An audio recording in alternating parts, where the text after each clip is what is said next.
Ang sang-usang depensa, si Kyron biglang pinaalis. Inalis yung mga minions, dinala doon sa torre. And what a wonderful play! Mula kay Danny JP, naalis pa na naman.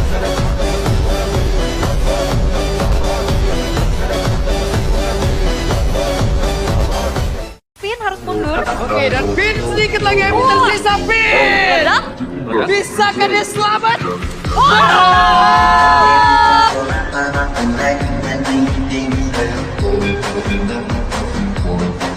Đây giờ thì khu là có mình lượng rồi lấy xí mà rồi quế rồi phải đi thì chỉ mà lấy mình thôi phải là kia mà